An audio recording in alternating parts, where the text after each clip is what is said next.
Hi everybody, we're going to try that one more time. We are still unsure whether we can connect, but Vanessa and I have just been on the phone and we're just going to see if this will possibly work. So forgive us for a moment. I know that Vanessa is eagerly awaited as a guest, and so I'd be very disappointed if we couldn't connect with her. So stick with us, we'll try it out.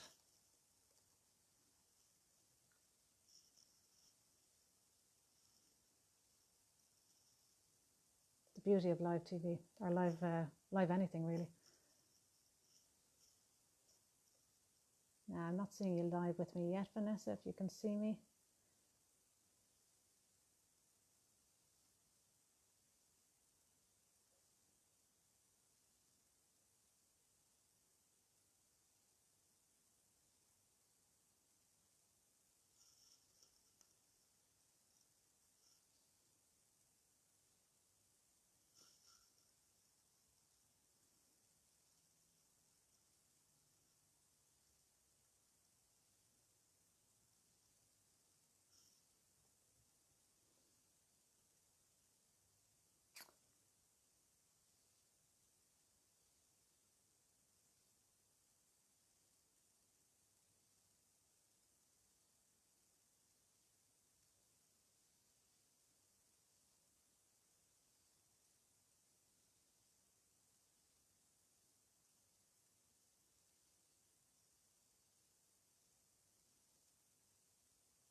Okay, we're just going to try that.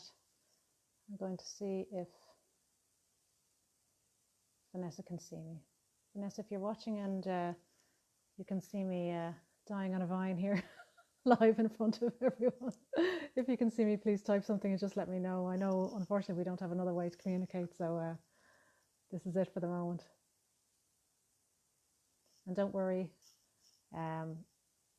if we can't connect for any reason, we will certainly reschedule this. I know that Vanessa is a hotly awaited candidate interview. I've heard a lot about her, so let's just see.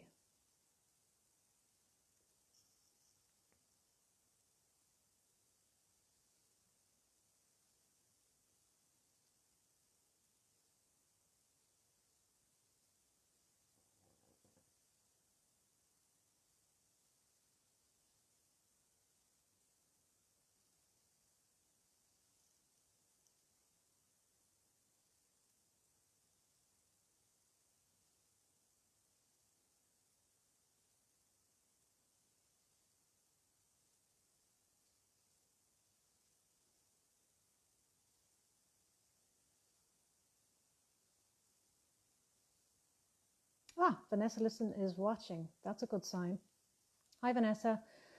Vanessa, if you can see this, it appears that something is up with your camera because I can't add you. So, okay, Vanessa, if you're watching, can you put something in the comment? Anything at all? Just hi or X or anything at all?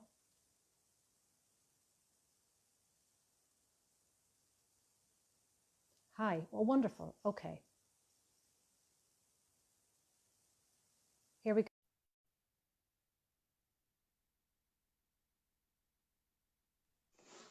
Yay! Oh, fantastic. I'm thrilled. Look who I found, everybody. I'm so sorry. Oh, God. I'm so sorry. No, do you know what? It's probably just some setting somewhere that we didn't anticipate and didn't pop up in testing. No problem. I'm sure everybody at home is chuckling away to themselves, and that would be fine because I'm sure they were all looking up my nose as I was pressing buttons. Hi, Declan, thanks. Yeah. Okay, there's lots of people watching live. Everybody has been hanging on for you because you have been one of those candidates that people really wanted to hear from. Your candidacy is extremely timely. So I'm going to rewind and kind of calm myself down. Hello again, everybody. There's a lot of people watching live. Guys, hit the thumbs up. Let's welcome Vanessa. We have both had a crazy 25 minutes or so, half an hour nearly, trying to get it. So we're thrilled to be here. Okay, Vanessa, are you ready? How are you feeling? I'm good now that I'm here, so Good, great to see you. And good. thanks very much, everybody, for waiting. I feel really bad for the delay, but thanks everyone for Not watching. not at all. Well, anybody who gave up on us, and looking at the numbers, I don't think anybody did, but anybody who gave up on us can watch it tomorrow or over the weekend, which is, it's great that we got connected tonight because people will have the weekend to watch the video and keep up with it. So I need to give my usual recap because that's what we need to do at the start. Okay, straight to business. I'll be very quick. All of the candidates have seen the questions that we're asking in advance. The reason they've seen the questions in advance is so that they can familiarize themselves with the topic. The point here is not to put anybody on the spot or anybody in a hot spot. It's really to tease out some questions, get them talking, let you hear their approaches to the answers, and very importantly, hear from you in the comments. So if you've got a question that you've asked, thanks Trish. If you've got a question that you've asked of another candidate, if you've got a list of questions that you've asked all of the other candidates, it's quite important that we repeat the questions. And the reason for that is because the value of your first, second, and third votes, they're all extremely important. So you need to take an assessment on the candidates, see how you feel about everybody, but make sure you get your questions out to give a crack at those questions to as many candidates as possible. It's the best way to inform your decision on May the 24th, when Vanessa Liston will be looking for your number one. So the brief format is, I will ask Vanessa to introduce herself to us all, and then I will set off with a series of questions, the first one of which is common to all of the candidates. So thank God we're here at this point. I can say, Vanessa, listen, yeah. I'm delighted we could connect. I really am. I'm thrilled that you're here, and I know everybody else is eagerly waiting to hear from you. So I'll shut up and I'll ask you to please introduce yourself to everyone. Thanks very much, Tressa, and again, thanks to everyone. And I'd like to thanks very much for organising this. It's just a great way to meet candidates, and also for candidates to hear each other as well, because hopefully, you know, some of us will be working with each other. So, as you know, my name is Vanessa Liston, and I'm the Green Party candidate in these elections. I live in Maynooth, and I'm married to a Frenchman, John Hirsch, and we've got 3 children, two of whom are in the Sawbridge Community School, and another Matthew will be following along in September. My platform is about raising the community's voice, and I believe that that's absolutely essential for what needs to be done to address the issues that Sawbridge is facing, not just now, but also in the future, particularly as we're facing into more challenges with climate change and so on. And I spend most of my working life really focused on getting a lot more power and engagement for communities in the issues that affect their lives. I guess the story where it all started is when I was very young. I was, for some reason, I don't know why I would be interested in this, but I was very interested in why there was such a silence between the small community where I grew up, where we never seemed to get anything for the council, only bills and so on. And yet everybody was saying, oh, we live in a democracy, we have a voice. And that never struck me. We only had councillors, but you couldn't really take part or have a say or get things that we needed for the kids and so on. So after I finished college, I went to Kenya to work with the communities there. And one day I was, you know, walking around the shanty towns there, just having a look at what the issues were and what could be done. And I met a very impressive woman called Betty, who had got some of her parents together to try and educate the children in her own community, because there was no school and there were no teachers and there was absolutely no help at all. And she asked for some help, and I started working alongside her with other people, and it was really an eye-opener to see that when people can come together and when they can just bring in more people and resources and just work together, how much could be achieved. And that school rose right up to national ranking to be award-winning school with 1,000 children winning national awards, you know, high academic achievement with absolutely nothing. And that really struck me and stayed with me when I came back home. I saw the role of technology and the huge transformation that technology could have had and with helping with change as well. So I did some study in technology, worked in management consulting, set up my own company, and helped to work with companies to transform how they did things as well. But my interest was always with community engagement and building voice in parish. So I went back and still had the same question. So I came back to Ireland and did a PhD on that question in political science in Trinity on basically participatory democracy. What is it and how can it help us was the really key question. And after that, I was again went back to my question of what's this gap between local people and the council? Why is there silence there when we're all working and need the same things? So with some colleagues, I worked with Fingal County Council, just exploring and piloting and seeing what could be done. And I really wanted to bridge that gap and have a much more open conversation with council and communities.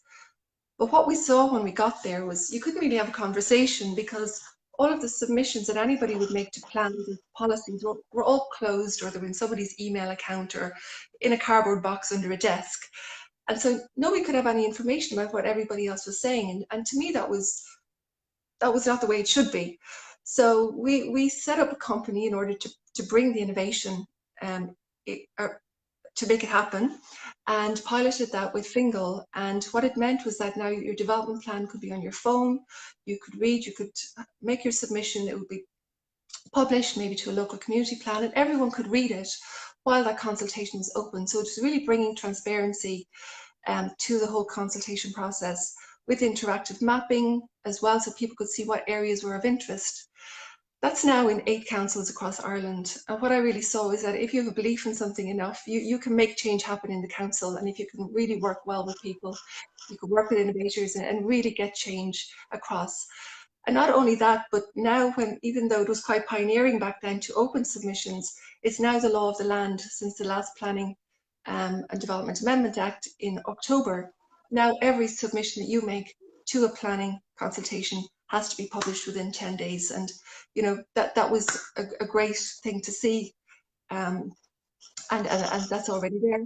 But now what I'd like to do is we can have great upfront consultation and engagement, but when we actually have a say and make our submissions, maybe a tick box response, maybe no response, you know, we're not actually getting the influence that we should have and that we're entitled to really create a proper functioning and responsive local government. So I would like the opportunities why I've stepped forward to work as a councillor to bring that transparency and to close that loop of full engagement by making the council decision process a lot more open. And where it's open, a lot more accountability comes in, and people's input has to be responded to and considered. Fantastic. So that's the reason, my story up to now, and the reason why I'm running in this election for Salbridge. Okay. Well, that's a comprehensive rundown, and certainly some impressive experience there in terms of bringing participatory democracy to different councils. I wasn't fully aware of that myself, and I've done as much reading as I could on each of the candidates. So thanks for sharing that. Already the questions have started to come in, and I just want to touch off a couple of them. We have Declan came in with a comment. Thanks, Declan. I don't have your surname now, regarding an issue that was a bit hot today online, and I've seen it a good few times now, around secondary school places, and in particular the availability of secondary school places for children with autism, so SNAs and autism units, and the myriad other services that are needed to support children who have additional needs. Sean O'Sullivan has come in with a critique about the Green Party and its involvement with Fianna Fáil and carbon taxes, etc. So that'll be a tough one to address, I would imagine. Thanks, Sean. I know you're up for it, Vanessa. So you're okay if you take one or two curveballs. So Martina has come in, and she's waiting to hear you speak about local issues. So we will get to them, Martina. And thanks for that. I'll move on to the first question, which is the common question. It often appeared, Vanessa, I mean, everybody pretty much in this group, we've been watching the operation of the council. And it often appeared that the municipal district councillors were at cross purposes with one another, and that Kildare County Council places many obstacles in the way of securing infrastructural and other funding for Salbridge. Is this a fair assessment in your view? What approaches will you take to fostering a more cohesive working environment amongst councillors and with Kildare County Council officials? And what will you do to maximise the share of funding that gets directed to Selbridge? In terms of the issues and the blocks and the obstacles and those issues that you've raised, I'm a new candidate, and I'm not aware of the ins and outs of what those issues or obstacles are. I'd like to have a lot more information on that. But I do believe that Ida and Brendan have given detailed responses on that. Yeah. The aspect I guess I'd like to focus on is really a cohesive working relationship and how I would aim to build that. And I guess we have to ask ourselves, what does a cohesive working relationship look like? And in any situation, whether it's in the council or it's in the work environment or it's on a team, it's really about having, a common goal that everyone is working for, and that can be something that everybody rallies around, and also that everyone has a trusting working relationship between each other. So I think that's what a cohesive working relationship is, and that is what I will be trying to forge. I guess it goes back to any sort of teamwork. I grew up with heavy involvement with GAA in our family, and we had a footballer that was always scoring goals, but in national GAA matches. But behind it, we didn't realise later that it was the whole team working that could actually get those hat tricks and could get those goals. And so I would aim and hope to work with the other councillors to do that. Of course, everyone be coming from their own different positions and perspectives. Again, in my work, it has been specifically focusing on looking at different perspectives, because when you do have that, and I'm working in the airport expansion at the moment, you actually get a much stronger outcome by having actually that conflict and those differences. It's how you manage it and how you get it through. And having built and started a lot of different organisations, such as the Open Government Association or whatever it is, my own company, you really understand the importance of cohesion, particularly at difficult points when you do have to keep the team and keep things moving forward. The second point is how to secure more funding from Selbridge, for Selbridge. Yeah. I think that's an absolute, critical point, because Selbridge, has so many issues and just seems to be not getting the fair share, or definitely the share that it needs from the budget. So there's two aspects I'd like to answer for that. First is, I am a business person, so I will be getting funding is part of my DNA. I may be a bit like the mosquito in the bedroom about the budget, to understand it, but also to make it fully transparent. So I think a lot of the issues is that, again, when it comes back to the way I see the issues, that the way it has to be addressed is that where there is openness and transparent budgeting, then you have a change in the way things are done, because people will have more visibility on it. And in many countries we have participatory budgeting as well, where people can see, well, these are the trade-offs that the council are considering, and people can also do that and actually help through a participatory budgeting process that South Dublin County Council, for example, has done, to see what are the priorities and trade-offs on that. On the transparent spreadsheet as well, I think it's really important that there is that people in Selbridge can actually see what money is coming in, what is being generated in Selbridge, what's the expenditure, as well as the overall cost that's going to be generated more through, for example, the extra housing development, the extra emissions that are going to create more issues for the town and increase the costs, and to project those forward as well. So I think on that, opening the budgeting process is going to be a key action area for me to get more transparency on that, and engagement of the whole community around that too. Okay. We have more questions coming through. Bernard asks, what role local government should have in directly providing affordable housing? That's a very, very, very common subject. Or should private developers be given a greater role? John Byrne has come in looking for a response on the use of heroin and cocaine across Kildare. Now that's a Kildare issue, not specifically a local issue, but of course if it's in Kildare, it's in Selbridge, and we do know that there are issues with drugs in Selbridge, so it has a local element to it, so it's relevant in that regard. I'm just giving you a feel for what's coming in, because everybody watching at home, all of the candidates, including Vanessa, of course, have committed to addressing as many questions as possible that are on local issues in the comments after the video is shared. So that's something that's common. So for anybody watching who has perhaps asked a question of another candidate, or has a question that they think may have been answered, but they're not fully happy with it, get in there in the comments. This is a great opportunity to ask Vanessa anything that's on your mind about local issues. So we'll keep going, and we'll keep going to question, where am I going? Question, it's the second question, but I have it marked as question 1, the layout of them. So, and we've touched on this, that you're an advocate of participatory democracy, meaning that citizens have a greater power to influence decisions through transparency initiatives, etc. You have said that you want to ensure all voices are heard through community roundtable meetings. A recent proposal on broadcasting a video of all council meetings in Kildare County Council was voted down. What are the issues around establishing this sort of transparency, and why, in your view, was it voted down? Do you agree that council meetings should be broadcast publicly? And how will you involve young voices in the local discussion? On the broadcasting of the council meetings, I absolutely do agree that they do need to be broadcast. We do have, one of the foundations of our open government partnership initiative that Ireland has signed up to internationally is transparency and the right to have everything open and transparent, also at the local government level. I think some of the issues in getting there are 2 main issues that I would imagine are blocking this. One is fear, the fear of having everything, again, open and out there. I do believe that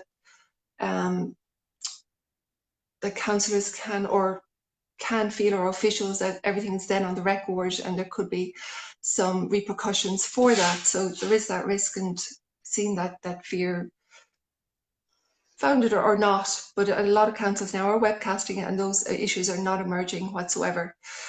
So I think a fear of the unknown, and doing that and being so open and accountable is just a barrier that needs to be gotten over. I think the second thing is maybe cost. It is a budget line item. Money just has to be put to it, and I guess it's how you justify that. What is the actual return on opening and putting the money into those transparent broadcasting of those meetings? So I guess showing what the benefits are may justify or get movement on getting those council meetings broadcast. Absolutely. I mean, I think that I personally, I can understand the fears that councillors would have, because you want to be able to have a frank discussion with your colleagues. You want to have a slip of the tongue forgiven, and not put on a record forever, for example. I do understand that, but I do think that not having those broadcasts and that sort of easy human access, instead of these documents with this legal language and this, really dense material that the council keeps putting out, it's hard for the likes of you and me the likes of me, I'll say, to get through it, to read it, and try and digest what's going on. It's near impossible. So communication is everything. And just to ask you to come in about how relevant young voices are and how relevant young people would be to that sort of medium. Can you comment on that? It's just the last part of the question. Yes, of course. And just to get back to the other point you made as well, is that how do we know we're represented if we can't actually see the live discussion? We're allowed to sit in the forum, and we're allowed to sit in the council chamber and to listen, but you can only fit a certain amount in there. So if you're already allowed to sit, why can't everybody that can't fit in the room actually have access to hear that? It doesn't make any sense. So in order to show that you're represented, rather than relying on third-party minutes, it is essential, and absolutely open communication and making things simple for people to understand is essential. In terms of young voices, they're absolutely key and central to both the future. We see their voices rising, and it's essential to be able to pull that in to actually influence the budget so that they can get the services they need. For example, if we take that in the local area plan, there is an objective for the skate park for young people. And yet, when inquiring about what the status of that objective is, the response from council is, well, there may be fears that there may be antisocial behaviour problems with the skate park, so therefore it's not going ahead. So that's the official answer from the council, but that's absolutely not good enough, because that's no reason just first not to do the project, and second not to even communicate that it's not going ahead, and nobody has any idea whether that's going to happen for the young people at all. So to have the young voices there that can actually an update on these objectives in the local area plan is extremely important. There's a huge amount of work being done in the community with Feroiga, with Coral Nanogue, with the Scouts, you know, with the Youth Cafe, and there's great energy and voice, and young people are doing a huge amount, and also young people that are not in these organizations. And I think it's really important that they can find out how to channel that straight into the both community planning for skate parks or for whatever it is, and also into policies around youth services that they need. And I'd like to see, I know there are suggestions such as a youth council and so on. We do have youth councils now, let them pull them right in and pair with councillors so they can see how their voice can be heard and how to really understand the system and get it in, and put the pressure on to get these answers about where's the skate park, and let young people themselves get that skate park. Absolutely. I think it's really important to get them empowered to get these actions. Okay, that's great. It's another full-throated response on it. You know, the youth, you know, the situation with our youth services, and you know, obviously we do have some absolutely amazing services in Celbridge, and credit to them. But I think there's a sense out there that there isn't really enough available. There isn't enough resourcing. There isn't enough funding. And what you have is some amazing volunteers who have taken on themselves as a vocation to keep this going, and it's too important to treat like that. That's the sense that you get from people. Yeah. So moving on to question 2, many people would argue that we need to encourage a shift away from cars and onto buses and trains. But a lot of the journeys we make are short trips where cycling would be an ideal solution. And this subject has come up before in a different guise with another candidate, but it's because we're seeing it over and over and over again. That's why I'm asking the question a second time. Celbridge has been calling for improved cycle facilities, and many cycling enthusiasts have pointed out that in order to encourage cyclists and indeed support the existing ones, changes need to be made. Given the narrowness of existing roads and footpaths, what do you propose to ensure the delivery of a cycling network that is fit for purpose? I think that's a great question, because when you have a real constraint like that, you know, those narrow roads, it really makes you think about, well, we really have to rethink transport and the whole way of how we accept, well, what we're currently doing is normal, and are we going to continue like this?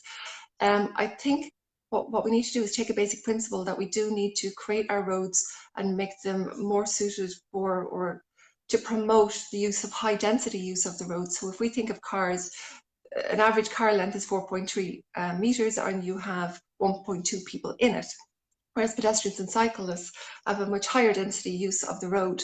So, but in order to do that and to create this cycling network, we need a convergence of a whole number of things.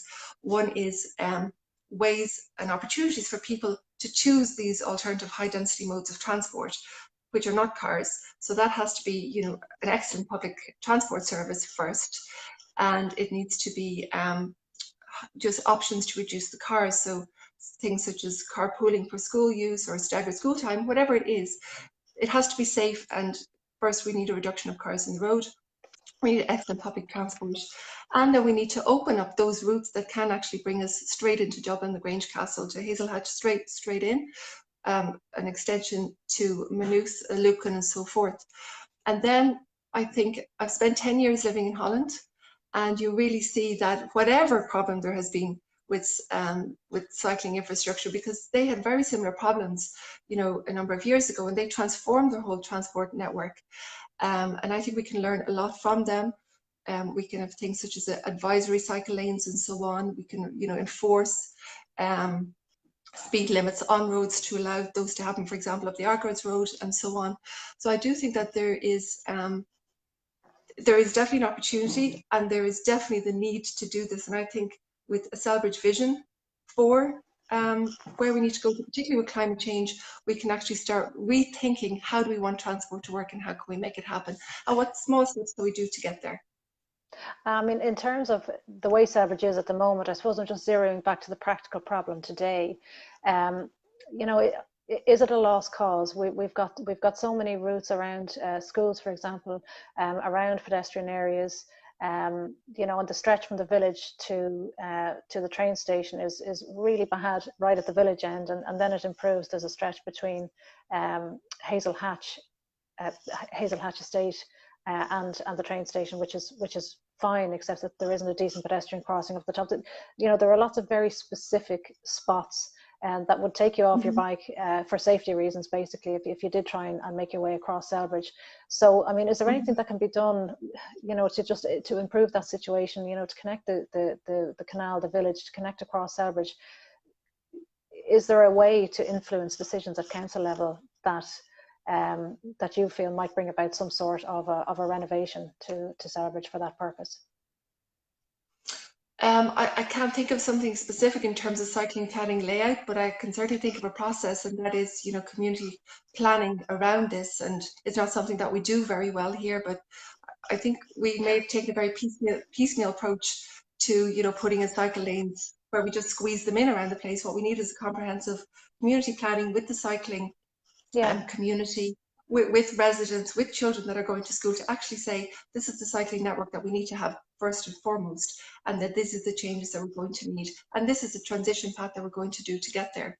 So in that sense, I think community planning, and that's why I keep coming back to process, is that we need to have it joined up, and we need to have a fully networked and a real comprehensive way of how we want in the future to get around Selbridge. And I think it should be an ambitious plan.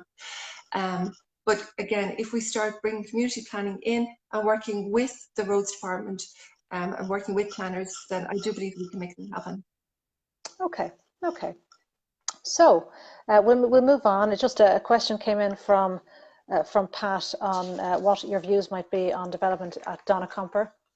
I think I've captured most of the questions. We have some challenge from a viewer, John Byrne, and we have, let me just see, okay, and Donacomper again. Okay, so we'll keep going. So onto the last question. We're almost there. How are you feeling? Good, great. Good, good. I like to check in with people at some point during the interviews, because it's awful nerve-wracking to come on, but the nerves just disappear, and they have for everybody, and you don't sound a bit nervous, but I thought I'd check in just in case, make sure you're all right. The third question is very much in your bailiwick. It's on climate.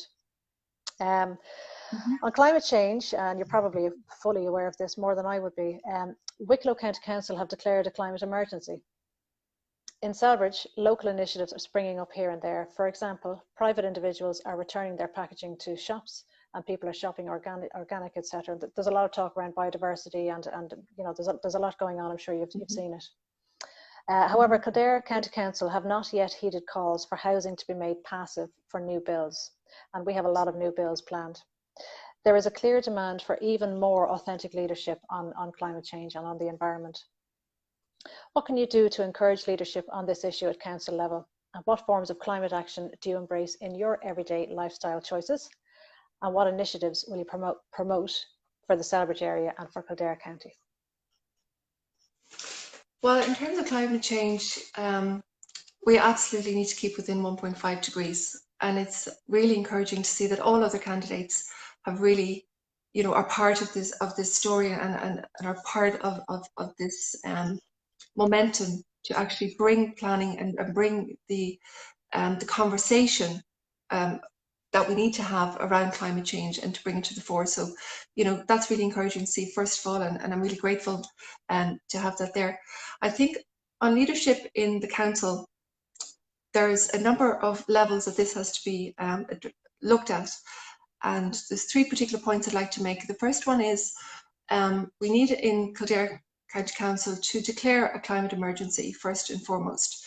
I know Leah Varadkar has said this emergency is symbolic. I think most people in the country would disagree with that. This has to have teeth, and I think declaring a climate emergency, Kildare County Council, would be a priority for certainly Green Party, but I believe also for other councillors as well. And that would set the framework that would be very helpful when to actually guide the variations that are going to be open on the development plan and the local area plan. The second thing is that I'll be pushing for the Climate Change Strategic Policy Committees to be set up also in Kildare County Council, and that's part of the climate change, the Oireachtas report on climate change, and that has cross-party consensus as well. So we'll be bringing these national initiatives right down to Kildare County Council. The second thing is promoting the funding for the LCDCs and the PPN to enable people to have the resources and the funding to drive change through. So on the one hand, I rarely do this. I'm going to interrupt you. Can you give me those acronyms, LCDC and PPN, for everybody who's yeah. Local Community Development Committee and the what was the other one I mentioned? PPN is Public Participation Networks is a network of all community groups that are networked into a PPN network system, and they are represented on the strategic policy committees or promote and are involved in decision making on these critical issues. Thanks for that. Sorry for the interruption. and those committees, they are allocated resources in the Oireachtas report, and they absolutely need to get them. So at the council level, there are a number of channels now for actually getting action on climate change. The second thing is, however, that what we need is that in any of the international climate reports, and again in the Oireachtas report, it states squarely in all of them that community engagement and citizen ownership of the policy changes that are needed are absolutely critical to getting the changes implemented. So what we need, and again it comes back to my main point, that we can have issues and we can have plans, but it's how we get there is really important. And what we need to have a much more responsive council. So again, bringing in that transparency on decision making and coming right back to having citizens forums, community roundtable citizen forums in Celbridge is one of my key initiatives that I want to see started. Because I believe that through that, you will not only have people coming together, because the changes that we're going to need in climate change, they're not going to be easy, and they're going to be maybe affect people in different ways. And they're going to be not easy to agree on. So by having a citizens forum, we can actually bring the community together around that ourselves, inviting people that are going to hold and look for that difference in viewpoint and actually work out a stronger proposal and bring that to council. And when it gets to council and we have all the information we need because we're opening that in council, they will have to take that on board and they will have to answer it through a public meeting. And then we have a whole cycle of a responsive council with an engaged community, which is what we need. Because if we look back in Paris and we had the Yellow Vest movement as a result of a carbon tax that was imposed from the top down, and now it was completely resisted. That is not the way to get movement on climate change. It's absolutely essential that these changes are owned and pushed by the community, and we need the political infrastructure to do that. We may talk about road infrastructure and cycle infrastructure, but what we need more than anything else that I keep coming back to is the political infrastructure to get the changes that we need. And that means community voices, a difference in community voices, bringing together those difficult, first a vision for Celbridge of where we want to get to, and then bringing our views into council, and they have a space where they are obliged to get back to us. There is more that can be done, but that I think is a key point. And the third approach is to really empower the community, massive community initiatives that you've already spoken about. I mean, we've Jerrybeck Farms, we've people organising, walking tours to school. We have everybody in their own lives doing as much as they can, returning plastic. There's a Stick of Plastic movement. There are parents getting to school that are organising, more sustainable methods of transport. We've got the Sustainable Energy Community Initiative that wants to get off the ground, and definitely be behind all of those initiatives also, and supporting those. But I really think that what we need to do is through these forums is really set out a new vision for Celbridge for 2025, 2030 of what we want it to look like. Are we going to be the lead climate carbon neutral town in Ireland? Or is Kildare going to be a climate action excellence and known for that? And can we set out that vision that we can all rally around and really lead the way in Ireland on that. So I think by having that vision, we could really promote the leadership, which is the core of the question that you're asking, and promote the changes that we need to get to where we need to be. Fantastic. And for yourself, are you a cyclist? Are you a recycler? Are you have you got a wildlife garden? Or those are all terribly stereotypical things. I appreciate that. But tell us a little bit about how you make change. I'll share with you. I recycle absolutely everything I can, but I'm forced into my car, and that's my big problem. So I try and make my compromises elsewhere. Buy fresh. Don't use packaging. You know, buy fruit. Go to the polo stores because they have fruit without packaging, stuff like that. That's what I do. So I appreciate it's a personal question, but people want to know. Do you mind asking? Do you mind me asking? Of course not. Of course. Thanks. Well, I do my best like everybody else. I've had the good fortune to be able to switch over to an electric vehicle, so I do use that. I recycle everything I can, with the concern that actually most of it is not being recycled. So I think that's a major issue that has to be dealt with. When I go to supermarkets, I'm like you know, picking loose, but also spending 2 hours longer than you should, really looking at where things are coming from. And these sort of issues, I'm sure everyone is doing. You know, where is food coming from? How much carbon is in that plastic packet of apples? And carbon labeling is something I'm very interested in, that as much as we have the labeling for sugar and fat and everything on our food, why can't we have carbon labeling so we can see, well, this is on the green scale right up to the red, and that can really help people to make these choices in food as well. So what in my own life, yes, recycling, trying not to, limiting as much as I can, taking flights, you know, holidaying locally, or if you have to go abroad, looking at ferries and those options, because these things make a difference. And also in terms of, you know, eating, reducing meat and dairy, and really using as much of a plant-based diet as possible. You could go on all day turning off lights, you know, everything you do seems to just be embedded in trying, but it's really every one of us that most people are doing something, because everyone's aware of this issue. And when we come together, you know, there's a huge amount of a community issue, a community work, particularly around Selbridge, with Tidy Towns and with the Selbridge Waterway Trust, cleaning up the waterways. I mean, really contributing amazingly to the environment in Selbridge. And I think we can really do a lot more together. So it's great, and it's really inspiring now with that momentum around plastic and around the climate strikes and so on. And so we can really bring what we're doing and combine it to feed into that, and then also to get back into channeling that energy right through the planning and the policy process, so we can make the change at an even bigger scale, and then scale that up nationally too. Understood. Okay. Well, that you are actually the only candidate that I've kind of asked a personal question of. So I just want to say thanks for that. We avoided it, I suppose, in putting the questions together. But given that you're the Green Party candidate in Selbridge, I thought it was worth just probing that a little bit further. So thank you for that, and for being frank and open. Yeah, I appreciate it.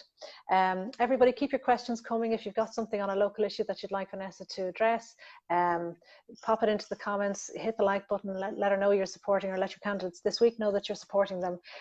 It really is worthwhile, as I've mentioned last night, and probably before that as well, to road test a few of these candidates. You know, let them have a crack at the same questions if you wish, because what I can tell you is that the panel of 11 candidates that we have in Selbridge, and most certainly the 7 that we are interviewing this week and next Monday and Tuesday, they are 7 people who are applying for a job with 20,000 people interviewing them. That's what this is. It's a massive challenge, and as I've mentioned before, we are interviewing the busiest set of people in Selbridge. I mean, I think I have it bad. I had to, you know, go to work today. Well, God help me. These candidates are out knocking on doors, dropping leaflets. They're here live. Most of them, I don't know if you're the same, Vanessa, but most of the candidates have never done a live interview before, or gone on broadcast or anything like that before. So again, another risk taken, and it's on our behalf. And so with that, Vanessa, I'd like to thank you so much for your time and for coming on. I really do appreciate it. Thanks very much, Tressa, and thank you everyone for being part of this conversation. And I'll certainly do my best, and I welcome all of your questions. And I'll do my best to get back to you tonight or tomorrow, early tomorrow. Fantastic.